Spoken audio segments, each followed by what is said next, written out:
turning the tables. Have you ever been asked by lunchtime to leave a full day pitch as the person doing the pitch? No.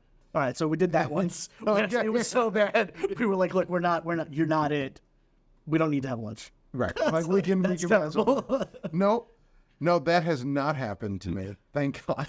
It's an awful moment, but it's, things happen. I'm trying to think, like, if there are anywhere I just knew it wasn't going to happen, we're kind of right off the bat. And there definitely have been those. Like, I've walked in to a couple where it's just like, they're not participating. They're not interested. They're basically like trying to hijack the meeting. You got somebody just poking holes in every slide that you put up there. Not just poking holes, but like kind of being disrespectful. I've definitely gotten to the end of that one and just looked at them and been like, hey, I don't know if this is a good fit, or should we just call this one now? Like, that's definitely happened. I haven't been asked to leave, but it's been close. I'm thinking about one particular RFP for a site redesign, rebranding project that we did, where during the initial round of feedback internally and scoring, a lot of the participants on my broader team wanted to eliminate the lowest priced agency because they just didn't think they were going to do enough. As an agency I'd worked with in the past, I brought them in, I'm like, nope, it's going to be really good, it's going to be really good. But I was ready to eliminate them, and our president was like, why would you eliminate them? Like, I thought they were really good. Bring them back. And then they really, their second pitch was just blew everybody out of the water, and that was easy to make that higher at that point. But I think sometimes you have to deal with that bias when your quote's too high initially, even before you're doing the work, or if you're known to be high, or if you're known to be low. That's a client-side bias, right? For us. It's like, oh, this is cheap, it's not going to work for us.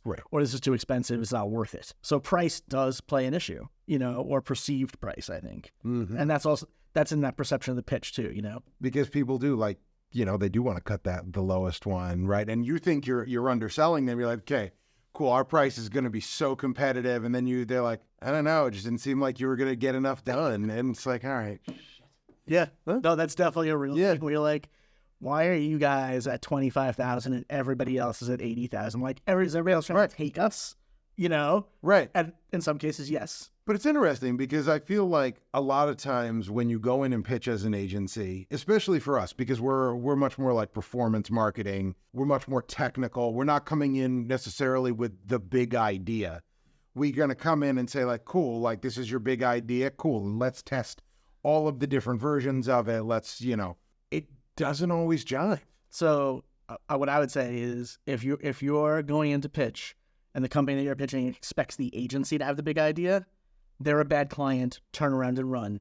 The client should have the big idea, and they're hiring the expertise to do it, right? When the client is going, we need the big idea, we need you to come in with the big idea, means they don't know what they're doing, their strategy is poor, and they're flailing, and they're looking for a life preserver, and that is not what you sell. That is not what we sell. Correct, right? Like, you want to execute the good idea they already have with the good planning they've already done, and you want to help implement those things, not save them from their own lack of strategy. Yeah, I think that is maybe the most profound thing anybody has ever said to me. Right? Like, I think I'm going to actually turn that into our company motto. The client needs the big idea. They are a bad client. I've been a bad client before. Like, I know when we're not delivering or when we've underscoped a project. And we're going to ask the agency to like overcome our own underscoping. Right. And sometimes that's just the job. Yep. It happens, right? Right. Yeah, that's just the way it goes.